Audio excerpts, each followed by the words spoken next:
सभी को नमस्कार दोस्तों। आज के वीडियो में बात करेंगे करंट अफेयर। यह करंट अफेयर जो है जो प्रेजेंट में चल रहे मंथ का है और ये बहुत ही ज़्यादा महत्वपूर्ण है दोस्तों। जो पिछले एग्जाम हुए हैं जैसे पेट इत्यादि का हुआ है उसमें देखने से आया ऑनलाइन करंट अफेयर पढ़ने से इतना फायदा नहीं मिल रहा है, यानी कि जो भी टॉपिक्स हैं उनके बारे में आपको पढ़ना ही होगा। क्वेश्चन कई तरह से इधर उधर से बन जाता है। तो दोस्तों यह करंट अफेयर अक्टूबर 2022 का है और यह खासकर वीडियो अभी जो बीएसएफ ट्रेड्समैन का है और इसके अलावा सीआरपी ट्रेड्समैन का भी एग्जाम आने वाला है और दूसरे सभी एग्जाम के लिए बहुत ही महत्वपूर्ण है। थोड़ा सा हमने वन लाइन क्वेश्चन से इस तरफ की तरफ जाएंगे। तो दोस्तों सबसे पहला टॉपिक है पीएमजेएमए योजना क्या है। तो दोस्तों जिस प्रकार आपको पता है कि जो गरीब लोग होते थे यानी चिकित्सा पर कम व्यय करने के लिए एक भारत सरकार द्वारा योजना चलाई गई थी जिसको पीएमजे योजना के प्रधानमंत्री जन आरोग्य योजना कहा जाता था। और यह योजना जो है 23 सितंबर 2018 को शुरू की गई थी। तो यहाँ से भी क्वेश्चन हो सकते हैं, कब से याद रखना है 23 सितंबर 2018 से, किसके द्वारा ये इसको चलाया जा रहा है। तो दोस्तों यह राष्ट्रीय स्वास्थ्य प्राधिकरण के द्वारा इसको चलाया जा रहा है। अभी क्या हुआ है, इसमें गुजरात में चुनाव आने वाले हैं तो भारत सरकार ने या प्रधानमंत्री महोदय ने कुछ कार्डों को इशू किया है, यानी कि कुछ गरीब लोगों को। तो इसमें प्रधानमंत्री नरेंद्र मोदी द्वारा जो है गुजरात में पीएमजेएमए योजना के नाम से आयुष्मान कार्ड वितरण किए गए हैं। गुजरात सरकार ने 2019 में पीएमजेएमआई योजना के नाम से एमए और एमएवी योजना शुरू की थी। अब इन तीनों योजना को लगभग एक ही पात्र मान लिया गया है, इनको मिला दिया गया है और जो है 1.58 लाभार्थियों को ये अभी फिलहाल में इस कार्ड का वितरण किया गया है। दूसरी तरफ देखें तो दोस्तों पिछले साल सितंबर में अब तक राज्य की ओर से 50 लाख से ज्यादा कार्ड जारी किए जा चुके हैं, यानी कि सिर्फ कब से, सितंबर से अब तक 50,000 से कार्ड जारी किए जा सके। टॉपिक नंबर 2 है HTT40 क्या है। तो दोस्तों यह हिंदुस्तान टर्बो ट्रेनर 40 है। तो दोस्तों स्वदेशी बेसिक ट्रेनर एयरक्राफ्ट HTT40 का 19 अक्टूबर 2022 को जो है जो डिफेंस एक्सपो चल रहा है वो उसका 12वां अभी चल रहा है के संस्करण के दौरान अनावरण किया गया है, यानी इसको पेश किया गया है। तो सबसे पहले तो ऐसे क्वेश्चन हो सकता है HTT क्या है। तो दोस्तों यह स्वदेशी बेसिक ट्रेनर एयरक्राफ्ट है। और स्वदेशी बेसिक ट्रेनर एयरक्राफ्ट जिसका नाम मैं पहले ही बता चुका हूँ, हिंदुस्तान टर्बो ट्रेनर 40 को सरकारी स्वामित्व वाली हिंदुस्तान एरोनॉटिक लिमिटेड यानी कि HAL के द्वारा इसको विकसित किया गया है और निर्मित किया गया है। तो दोस्तों इसके बारे में ये किसके द्वारा बनाया गया है और इसको जो है एक्सपो 2000 के दौरान प्रशिक्षण विमान का इंडिया पवेलियन के अनावरण के लिए जाने की उम्मीद है, यानी कि इसको एक तौर से ट्रेनिंग इत्यादि के लिए यूज करने का इसका मकसद के लिए उम्मीद बनाई जा रही है। तो दोस्तों इस इवेंट में जो HAL और भारतीय वायुसेना 70 HIT40 के लिए एक अनुबंध को अंतिम रूप देंगे। यह विमान जो है हनीवेल इंटरनेशनल द्वारा विकसित इंजनों में एक हनीवेल कंपनी है जो एयरक्राफ्ट के इंजन संबंधी जो है इंजनों का विकास करती है। ये इंजनों के TPE 331 या 12 परिवार से संचालित होगा। अगला पॉइंट है HTT40 को 70% हिस्सा स्वदेशी भारतीय सामग्री से। तो यहाँ से भी क्वेश्चन बनने वाला हो सकता है कि HTT40 जो है वह स्वदेशी जो उपकरण है उसमें कितना प्रतिशत हिस्सेदारी है। तो दोस्तों 70% हिस्सेदारी है। अब तीसरे पॉइंट पर चलते हैं, एक राष्ट्र एक उर्वरक। तो दोस्तों जिस प्रकार आपने पिछले दशकों में देखा होगा या पिछले वर्षों में देखा होगा, कभी कभी खाद के लिए बड़ी मारामारी हो जाती है और खाद पे कभी इतनी कमी आ जाएगी, कभी इतना अवेलेबल हो जाएगा कि इससे किसानों को बहुत समस्या का समाधान होता है। जिस प्रकार जब भी कोई अच्छी फसल उगाने का टाइम आता है तो खाद की तो एक नई योजना चलाई है जिसका नाम है एक राष्ट्र एक उर्वरक योजना। तो प्रधानमंत्री नरेंद्र मोदी द्वारा एक राष्ट्र एक उर्वरक योजना शुरू की गई है। भारतीय यानी कि प्रधानमंत्री भारतीय जन उर्वरक परियोजना के लिए एक राष्ट्र एक उर्वरक योजना के नाम से केंद्र सरकार द्वारा शुरू की है। तो दोस्तों आप इसको ऐसे क्वेश्चन हो सकता है ये किसने द्वारा की गई है, केंद्र सरकार द्वारा और प्रधानमंत्री के द्वारा की गई है। अब चौथा है कटी बहू। तो दोस्तों आपने बिहू के बारे में बहुत ज़्यादा सुना होगा कि बिहू कहाँ का त्योहार है। तो दोस्तों अभी जो क्वेश्चन आ रहे हैं अभी एग्जाम के हिसाब से मैं आपको बता दूं, इस तरह का एग्जाम नहीं रह गया है। अभी बहुत ही हार्ड क्वेश्चन आने लगे हैं। जिस प्रकार अभी पेट में भी जैसे क्वेश्चन आए थे अभी के जो है नशीली वस्तुओं पर संबंधी कहाँ समारोह हुआ, तो दोस्तों वहाँ पर किसके द्वारा किया गया, तो ये क्वेश्चन आया था। जैसे आपने पढ़ लिया, मान लिया चंडीगढ़ में हुआ, ज्यादातर क्वेश्चन ये थे कि नशीली वस्तु पर, और उसमें आया किसके द्वारा उद्घाटन किया, तो बड़ा ही मान लिया लोग सोचते हैं अगर नहीं पढ़ा प्रधानमंत्री द्वारा किया गया होगा या रक्षा मंत्री द्वारा किया गया, लेकिन वो गृह मंत्री द्वारा किया गया था, तो उसमें बहुत ही लोगों ने गलत क्वेश्चन किया, तो आपको टॉपिक पढ़ना। इसी प्रकार कटी बिहू जो है एक तरह का, यह त्योहार तो आपको पता ही है, बिहू त्योहार जो है आसाम का है, लेकिन कटी बिहू आसाम में मनाए जाने वाले 3 बिहू में से एक है। यानी कि यहाँ पर 3 बिहू मनाए जाते हैं, 2 अन्य, एक भोगली या माघ बिहू है, दूसरा जो 13 से 14 जनवरी को मनाया जाता है, और दूसरा है रोगाली या बोहाग बिहू, तो यह 14 से 15 अप्रैल को मनाया जाता है।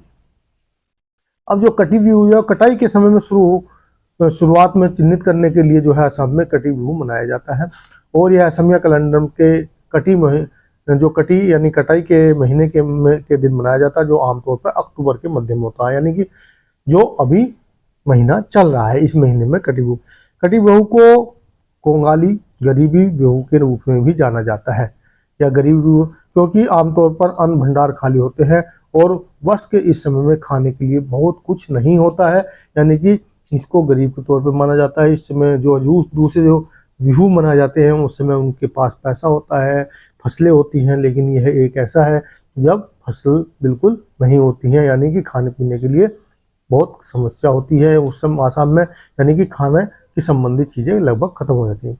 अन्य बिहू के विपरीत कटी बिहू का उत्सव प्रकृति के उदास है। कटी बिहू के दौरान अपने सीजन में बेहतर फसल के लिए प्रार्थना करने के लिए शाम को घरों के जो साथ साथ धान के खेतों में भी दीपक या साकी, जिसको मोमबत्ती बोला जाता है, जलाई जाती है। अब 5वां टॉपिक है बहुआमी गरीबी सूचकांक। तो दोस्तों बहुआमी गरीबी सूचकांक जो है अभी जारी किया गया है, तो इसमें जो है हाल ही में संयुक्त राष्ट्र विकास कार्यक्रम जिसको UNDP बोलते हैं, और साथ साथ Oxford poverty and human development initiative जिसको OPHI बोला जाता है के द्वारा जारी किया गया है।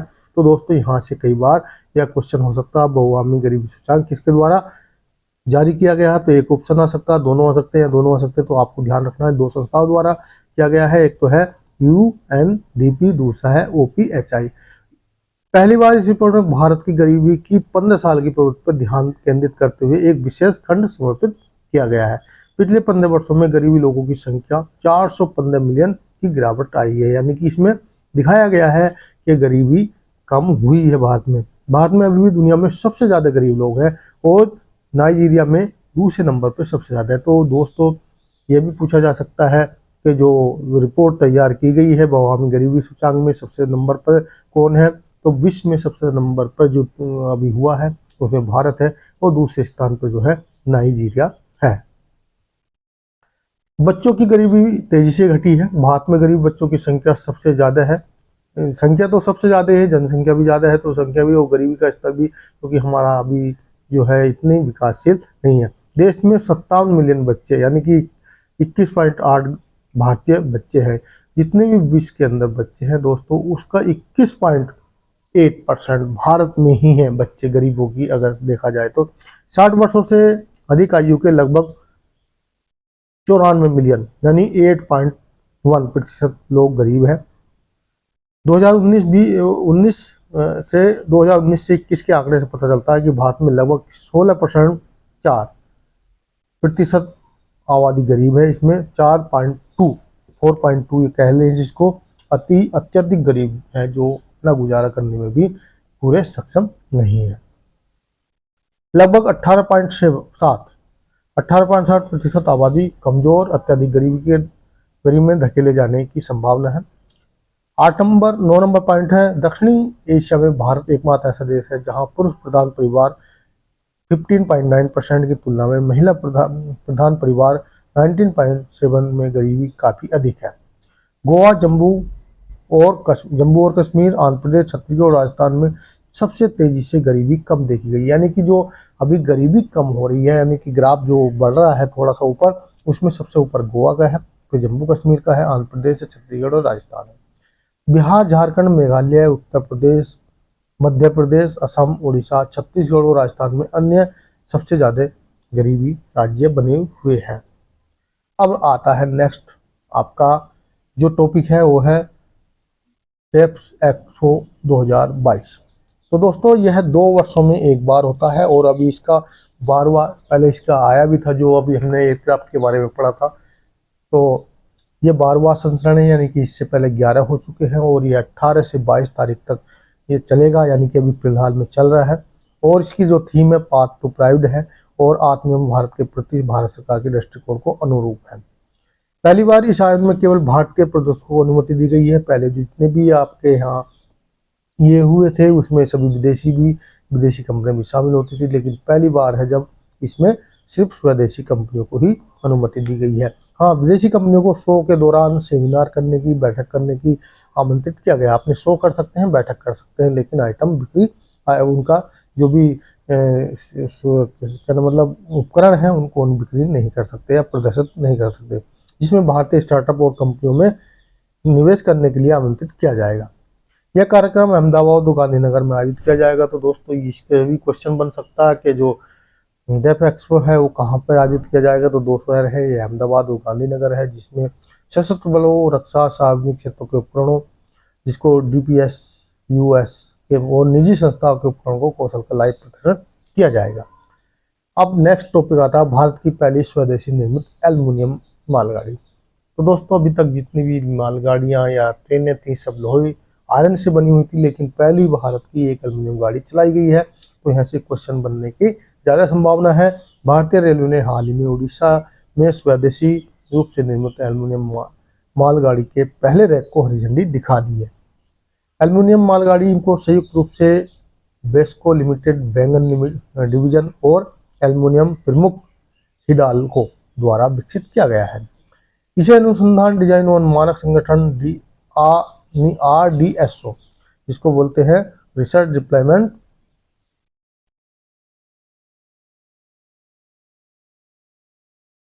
तो कहाँ थे इसको अनुसंधान, डिजाइन और मानक संगठन द्वारा अनुमोदित डिजाइन के आधार पर विकसित किया गया है।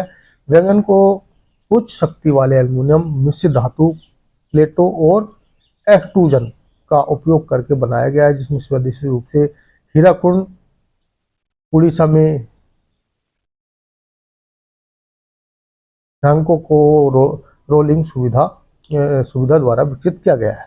अब नेक्स्ट टॉपिक आता है इंटरपोल की 19वीं महासभा का आयोजन, 90वीं महासभा का आयोजन। तो दोस्तों यहाँ से भी बहुत ही महत्वपूर्ण क्वेश्चन बन सकते हैं। 2-3 क्वेश्चन है। सबसे पहले तो इससे पूछा जा सकता है कि कहाँ पे हो रही। तो भारत सरकार इस साल जो है 18 से 21 अक्टूबर को, यानी कि अभी जो आज जो है 21 तारीख की है, नई दिल्ली में हो रही है। और यह जो है अंतर्राष्ट्रीय आपराधिक पुलिस संगठन जिसको इंटरनेशनल क्रिमिनल पुलिस ऑर्गेनाइजेशन बोला जाता है, इंटरपोल के द्वारा की जा रही है। और यह 90वीं महासभा है। इसमें लगभग 2000 विदेशी गणमान्य व्यक्ति शामिल होंगे, जिसमें 195 देशों के मंत्री यानी कि 2000 लोग आएंगे, जिसमें 195 देश होंगे। 195 देश के कौन मंत्री होंगे, पुलिस प्रमुख होंगे, पुलिस अधिकारी होंगे, सहयोग स्टाफ के साथ साथ इंटरपोल के प्रधान कार्यालय के, यानी जो इंटरपोल है उसके प्रधान जो उसका कार्यालय है उसके प्रतिनिधि और भारतीय अधिकारी और मीडिया भी शामिल होगी 2000 लोगों में। यह 25 साल में पहली बार कहना मतलब भारत जो है 25 साल में पहली बार इस आयोजन की क्या कर रहा है, मेजबानी कर रहा है। तो दोस्तों यह भी आ सकता है कितने वर्ष बाद, 25 में कहाँ पे, नई दिल्ली में हो रहा है। कितने देशों के प्रतिनिधि आएंगे, 195 देशों के। कितने लोगों के होने की संभावना है, 2000। और यह भारतीय स्वतंत्रता की 75वीं वर्षगांठ के हिस्से के रूप में 2019 के केंद्रीय गृह मंत्री अमित शाह द्वारा प्रस्तावित किया गया था। अब दोस्तों नेक्स्ट जो टॉपिक है वो है ग्लोबल हंगर इंडेक्स 2022। तो दोस्तों ऐसे क्वेश्चन बहुत ज़्यादा आ रहे हैं, यानी कि जिसमें थोड़ा सुधार है या कुछ इस तरह की जो अभी फिलहाल में हुए हैं। तो दोस्तों 121 देशों में भारत की ग्लोबल हंगर इंडेक्स रैंकिंग 2021 में 101 से गिरकर 107 हो गई, यानी कि इसमें थोड़ा जितना आपका 101 से गिरकर इस साल 107 हो गई है। यह पड़ोसी देश नेपाल 81वें यानी कि हमसे आगे है। पाकिस्तान भी 99 पे है, श्रीलंका 64 पे है और बांग्लादेश 84 से पीछे है। यानी कि जो हमारे पड़ोसी देश है, अगर हम उसमें देखा जाए भुखमरी के मामले में, हम अपने पड़ोसी देशों से भी पीछे हैं। अफगानिस्तान हमसे थोड़ा सा आगे है, 109वें स्थान पर है। भारत से पीछे एकमात्र एशियाई देश है, यानी कि जितने भी एशियाई देश हैं उसमें सिर्फ कौन है, अफगानिस्तान पीछे है। अब चलते हैं next, world green city award 2022। तो हैदराबाद को हाल ही में प्रतिष्ठित वर्ल्ड ग्रीन सिटी अवार्ड 2022 मिला है। तो दोस्तों यह भी क्वेश्चन बन सकता है कि सिटी को मिला है, हैदराबाद को मिला है। हैदराबाद ने पेरिस, बोगाटा, मैक्सिको सिटी, मार्टेल और फार्टालेजा जैसे शहरों को हराकर वर्ल्ड ग्रीन सिटी अवार्ड 2022 प्राप्त किया है। ये बहुत बड़ी बात है भारत के लिए।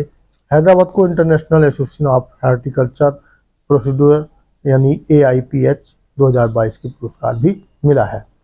दक्षिणी कोरिया के जेजू में आयोजित IUCN लीडर्स फोरम में विशेष पर रात्रि भोज के दौरान यह 6 श्रेणी के तहत विजेता की घोषणा की गई है। अब नेक्स्ट है गरीबी उन्मूलन के लिए अंतर्राष्ट्रीय दिवस। तो दोस्तों गरीबी उन्मूलन के लिए अंतर्राष्ट्रीय दिवस, इसको national day of the eradication of poverty, हर साल 17 अक्टूबर को मनाया जाता है। यानी कि आपको इसकी जानकारी होनी चाहिए। गरीबी उन्मूलन के लिए अंतर्राष्ट्रीय दिवस कब मनाया जाता है, 17 अक्टूबर को मनाया जाता है।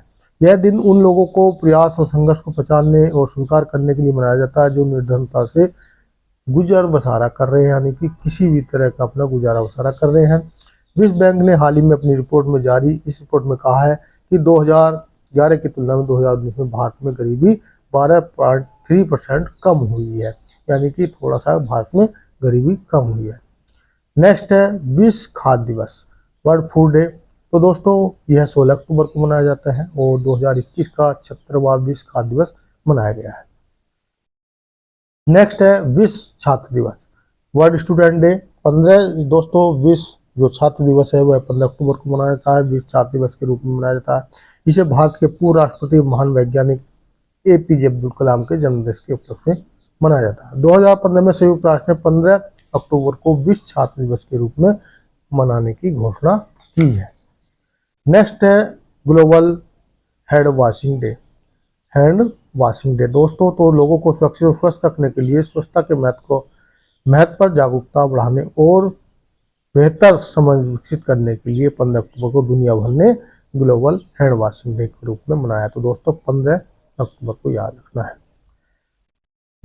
नेक्स्ट है global status report of physical activity 2022। तो दोस्तों यह बहुत ही महत्वपूर्ण क्वेश्चन बनता जा रहा है और इस तरह के टॉपिक जो है विश्व स्वास्थ्य संगठन की एक नई रिपोर्ट से पता चला है, क्योंकि नई रिपोर्ट है व्यापक और स्वास्थ्य तारीख संबंधी की कमी, यानी कि जब फिजिकल आप लोग कम करोगे दुनिया भर में सरकारों का 27 मिलियन अमेरिकी डॉलर का अधिक नुकसान हो सकता है। तो दोस्तों इसका विश्व स्वास्थ्य संगठन की जो नई रिपोर्ट है इसमें कहा गया है दुनिया को बहुत बड़ा घाटा हो सकता है। इसका क्या कारण है कि फिजिकल एक्टिविटी कम करना। विश्व स्वास्थ्य संगठन की report global status report of physical activity 2022 शीर्षक से पता चलता है कि अध्ययन के लिए किए गए 194 देशों में से आधे भी कम के पास शारीरिक गतिविधियों को बढ़ावा देने के लिए ठोस राष्ट्रीय नीति नहीं है, यानी कि एक व्यक्ति को फिजिकल कैसे करना है इसके लिए कोई नीतियां नहीं है। जिसमें से जैसे भारत में भी एक तरह की नई योजना योगा डे मनाया जा रहा है, वो भी थोड़ी सी फिजिकल की एक्टिविटी मानी जाती है, लेकिन इस तरह की देशों के प्रति कोई भी नहीं है। 16 नंबर है ग्लोबल पेंशन इंडेक्स 2022। तो दोस्तों 2022 में मार्शल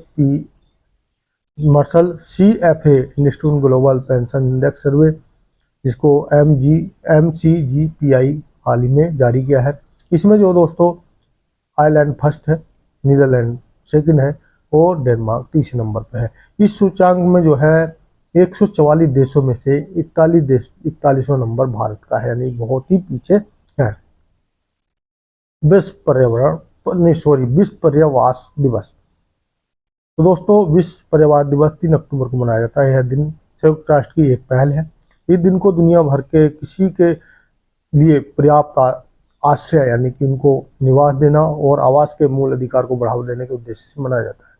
जो घनी आबादी वाले हैं और तेजी से शहरीकरण की ओर प्रभावित हुए हैं, यह दिन हर साल अक्टूबर के पहले सोमवार को मनाया जाता है। नेक्स्ट है, उड़ीसा सरकार को सुकापाइका नदी को पुनर्जीवित करने के निर्देश दिए गए हैं। तो दोस्तों ऐसा क्वेश्चन बन सकता है, यानी कि पहले तो यही है, सुकापाइका नदी किस राज्य में है? तो दोस्तों उड़ीसा में है। और किसके द्वारा इसको पुनर्जीवित करने के निर्देश दिए गए? तो नेशनल ग्रीन ट्रिब्यूनल ने उड़ीसा सरकार को महानदी की एक सहायक नदी है सुकापाइका नदी को पुनर्जीवित करने के निर्देश दिए हैं। इसने राज्य सरकार को इस नदी के पुनर्जीवन के लिए समर्पित कोष बनाने का भी, यानी कि इसके लिए एक समर्पित कोष बनाने का भी आदेश जारी किए हैं। ट्रिब्यूनल ने उड़ीसा सरकार को 1 महीने के भीतर नदी को फिर से जीवित करने और 13 मार्च 2023 तक पूरी नदी को पुनर्जीवित करने को पूरा करने के लिए 49.67 करोड़ रुपए का बजट आवंटन करने का निर्देश दिया है। तो दोस्तों इसके बारे में आप और ज़्यादा पढ़ सकते हो। अगर ज़्यादा पढ़ना है तो आप इस नदी के बारे में, ये 50 साल पहले आपको बता दूं क्या हो गई थी, किसी कारण से इसका विलुप्त हो गई थी। वन वेव उपग्रह नक्षत्र। तो दोस्तों वन वेव उपग्रह समूह जो है general A low earth orbiter उपग्रह का एक प्रस्तावित नेटवर्क है जो उच्च डाटा थ्रूपुट, कम विलंब और वैश्विक इंटरनेट कवरेज प्रदान करता है। यह उपग्रह 1000 किलोमीटर से कम ऊंचाई पर पृथ्वी की सतह में के करीब रहते हैं। इनमें से 6 उपग्रह 2019 में एक रूसी सोयूज रॉकेट पर फ्रेंच गुआ के तट पर लॉन्च किए गए थे। अंतरिक्ष में कुल 428 वन वेव उपग्रह हैं। तो दोस्तों इसमें ये भी हो सकता है कितने हैं, 428 हैं। वन वेव मार्च में कजाकिस्तान के वेकोनूर कॉस्मोड्रोम में उपग्रह को लॉन्च करने की योजना बना रहा था, जो रूस की लीज पर दिए गए एक लॉन्च साइट है। हालांकि यूक्रेन युद्ध के कारण इसे स्थगित कर दिया गया है। अब है NSIL-4 new space India limited.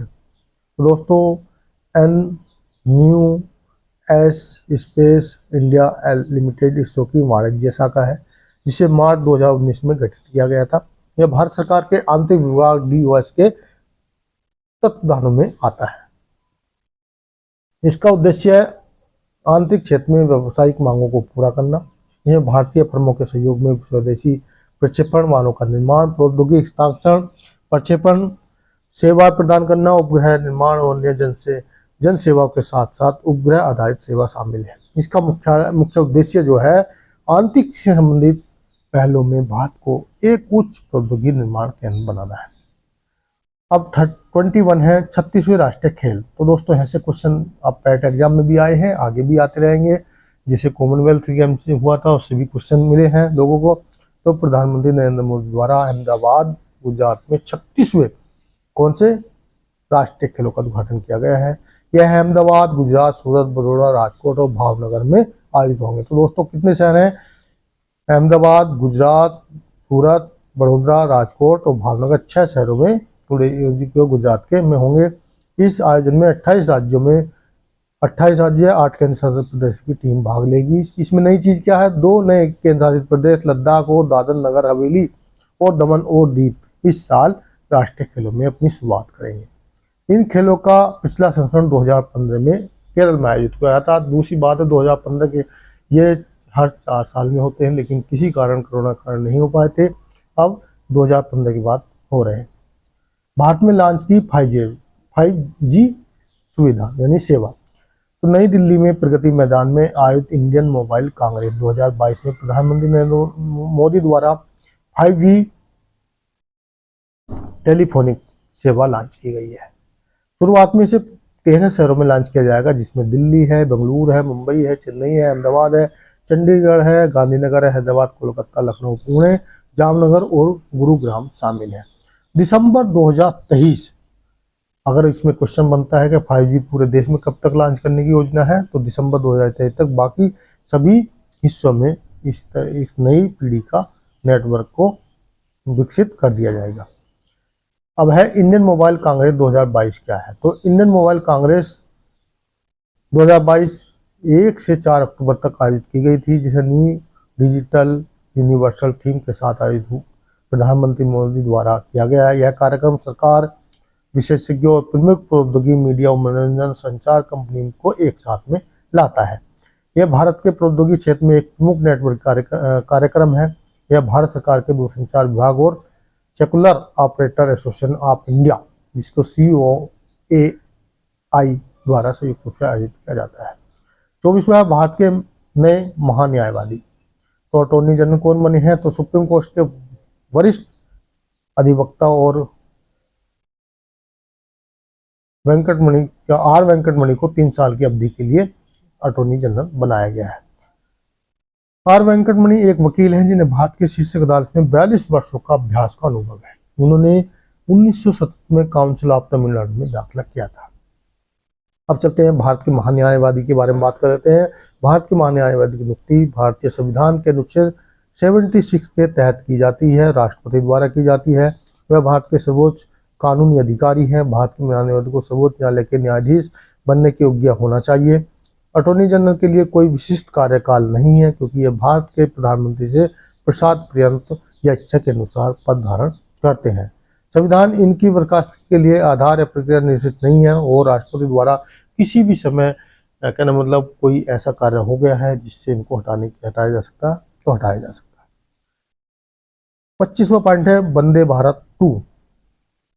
तो दोस्तों वर्तमान में जो भारत में 2 ट्रेनें चालू हैं, एक तो है नई दिल्ली से वाराणसी जाती है और दूसरी दिल्ली से कटरा यानी कि वैष्णो देवी तक जाती है। पहली जो है वंदे भारत 2019 में दिल्ली से कानपुर, इलाहाबाद, वाराणसी को शुरू की गई थी और सरकार अगले 3 वर्षों में जो है 400 ट्रेनों को वंदे भारत के रूप में विकसित करने की योजना है। प्रधानमंत्री नरेंद्र मोदी गांधीनगर और मुंबई के बीच वंदे भारत एक्सप्रेस के नए और उन्नत संस्करण का शुभारंभ, जिसे वंदे भारत 2 के नाम से जाना गया है, किया। इसका क्या है। तो दोस्तों ऐसे क्वेश्चन बनता है कहाँ से कहाँ के बीच में हुई है। तो यह गांधीनगर से मुंबई के बीच में शुरू हुई है। 26 या 26वां पॉइंट है राष्ट्रीय डॉल्फिन दिवस। तो 5 अक्टूबर को केंद्रीय पर्यावरण मंत्रालय द्वारा राष्ट्रीय डॉल्फिन दिवस मनाया गया। तो दोस्तों इसमें यह भी हो सकता है किसके द्वारा, तो केंद्रीय पर्यावरण के द्वारा मनाया गया है। और यह कब मनाया जाता है, तो 5 अक्टूबर को मनाया जाता है। यह वर्ष से शुरू होकर प्रतिवर्ष मनाया जाता है, यानी कि यह इस वर्ष अभी इस पहली बार शुरू किया गया है। स्वच्छ सर्वेक्षण 2022 रैंकिंग में, तो स्वच्छ सर्वेक्षण 2022 रैंकिंग जारी हो चुकी है और यह जो है इस साल के सर्वेक्षण में भारत में 4354 शहरों को शामिल किया गया था, यानी 4354 देशों को इसमें शामिल किया गया था। स्वच्छ सर्वेक्षण आवास और शहरी मंत्रालय के द्वारा जारी भारत के सर्वोच्च शहरों की सूची है। यह 2016 में शुरू किया गया था, स्वच्छता के लिए शुरुआत हुई थी और यह दुनिया के सबसे बड़ा शहरी स्वच्छता सर्वेक्षण होता है। इससे बड़ा किसी भी देश में नहीं है। शहरों का मूल्यांकन 3 मापदंडों पर होता है। एक तो सेवा स्तर की प्रगति, सेवा में क्या है, इसमें 3000 अंक मिलते हैं। प्रमाणीकरण, इसमें 2250 अंक मिलते हैं। नागरिकों की आवाज़ 2250 अंक इसमें मिलते हैं। इसमें टोटल कितने अंक हो जाते हैं, इस प्रकार 7000 अंकों पर हो जाता है। इंदौर को सबसे स्वच्छ शहर, इंदौर के बाद सूरत और नई मुंबई का स्थान है, यानी कि पहला इंदौर, दूसरा सूरत और तीसरा मुंबई का स्थान है। इंदौर का भारत का 7 सितारा कचरा मुक्त शहर भी बन गया है, यानी कि भारत का जो पहला 7 सितारा कचरा मुक्त शहर है। 5 सितारा कचरा मुक्त शहर का जो किताब है वो सूरत, भोपाल, मैसूर, विशाखापट्टनम, मुंबई और तिरुपति को दिया गया है। मतदाता जंक्शन। तो दोस्तों मतदाता जंक्शन भारत के चुनाव आयोग द्वारा, यानी कि किसके द्वारा किया गया है, इलेक्शन कमीशन ऑफ इंडिया द्वारा और ऑल इंडिया रेडियो AIR द्वारा संयुक्त रूप से शुरू किया गया है। 1 साल का मतदाता जागरूकता कार्यक्रम है, यानी कि 1 साल तक होगा। इस रेडियो सीरीज में कुल 52 एपिसोड होंगे, यानी कि 1 साल में 52 सप्ताह होते हैं, तो सप्ताह में 1 दिन होगा। इसका निर्माण इलेक्शन कमीशन ऑफ इंडिया के आकाशवाणी के सहयोग से किया जाएगा। यह कार्यक्रम सूचना और मनोरंजन का मिश्रण है। इसमें सूचना भी दी जाएंगी, जागरूक किया जाएगा और साथ साथ मनोरंजन भी किया जाएगा। Nobel prize 2022। स्वंते पावो को 3 अक्टूबर 2022 को चिकित्सा के क्षेत्र में नोबेल पुरस्कार से सम्मानित किया गया। चिकित्सा का किसको दिया गया है? स्वंते पावो। स्वंते पावो को पेलोजेनेमिक्स के क्षेत्र में उनके अग्रणी कार्यों के चिकित्सा में नोबेल पुरस्कार मिला है। पेलोजेनेमिक्स विज्ञान की एक शाखा है जो विलुप्त प्रजाति के प्राप्त जीनोमिक्स जानकारी के पुनर्निर्माण और विश्लेषण से संबंधित है। 30वां पॉइंट है विश्व आंतरिक सप्ताह। विश्व आंतरिक सप्ताह जो वर्ल्ड स्पेस वीक इस साल 4 से 10 अक्टूबर तक मनाया गया। विश्व आंतरिक सप्ताह आंतरिक गतिविधियों के बारे में जागरूकता पैदा करने के संबंधी मनाया जाता है। अगली पीढ़ी को उन गतिविधियों के योगदान के लिए प्रेरित करता है। आंतरिक आउटरीच और शिक्षा के अंतर्राष्ट्रीय सहयोग को बढ़ावा देने के लिए मनाया जाता है। इस वर्ष के विश्व आंतरिक सप्ताह का विषय था आंतरिक और स्थिरता। तो दोस्तों यह यहाँ से पूछा जा सकता है।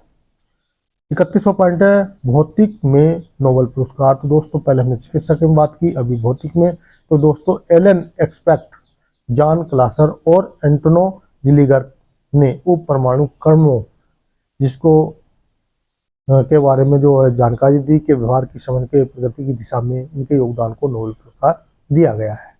हर स्टार इनिशिएटिव। तो दोस्तों हर स्टार इनिशिएटिव को हाल ही में भारत सरकार के राष्ट्रपति जो द्रौपदी मुर्मू के द्वारा लॉन्च किया गया है। हर स्टार गुजरात यूनिवर्सिटी स्टार्टअप एवं एंटरप्रेन्योरशिप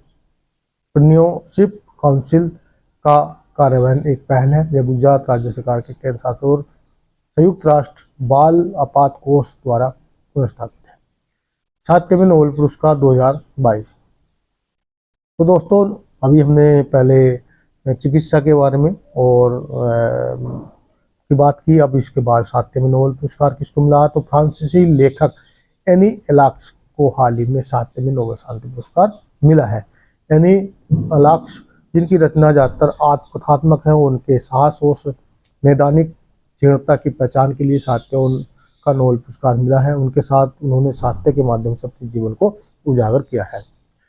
गर्भपात और अन्य सामाजिक मुद्दों जैसे विषयों पर ध्यान केंद्रित करते हुए उनके काम ज्यादातर समाजशास्त्र की ओर झुके हुए हैं। रसायन विज्ञान में नोबेल पुरस्कार 2022। तो रसायन विज्ञान में नोबेल पुरस्कार के बारे में बेरी शार्प्लेस, मोर्टन मेडल और कैरोलिन ब्रोटजी को प्रदान किया गया है। अमेरिका के कैरोलिन ब्रोटजी और बेरी शार्प्लेस और जो डेनमार्क के मोर्टन मेडल ने क्लिक्स रसायन विज्ञान के नए क्षेत्र में अग्रणी होने और दावा और अन्य क्षेत्रों में अपनी क्षमता का प्रदर्शन करने के लिए नोबेल पुरस्कार प्राप्त किया है।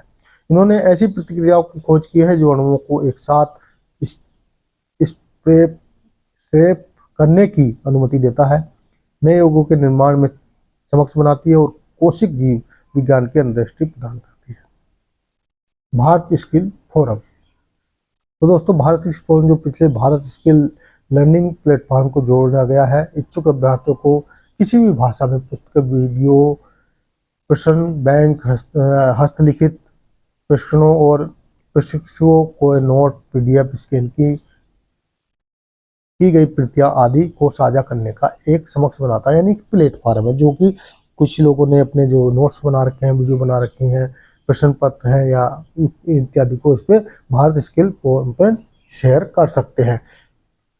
इस नई सुविधा से सामग्री की विस्तार श्रृंखला प्रदान करने, समूह को कुशल बनाने के लिए डिजिटल वेयर हाउस के रूप में कार्य करता है। भारत स्किल प्लेटफॉर्म 2019 में लॉन्च किया गया था।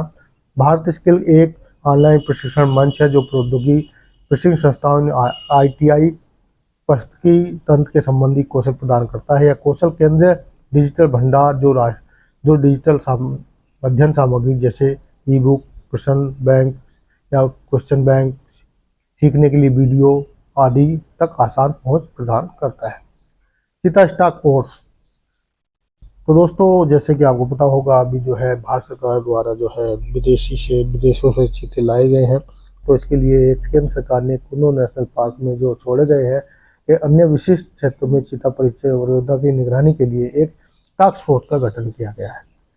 38 है चीता मित्र कौन है। तो दोस्तों इससे भी क्वेश्चन आ सकता है, इसमें पूछा जा सकता है चीता मित्र आसपास के गांवों के समुदाय के बीच चीते के बारे में जागरूकता बढ़ाने और उन चीतों के संभावित संघर्ष को कम करने में शामिल होंगे।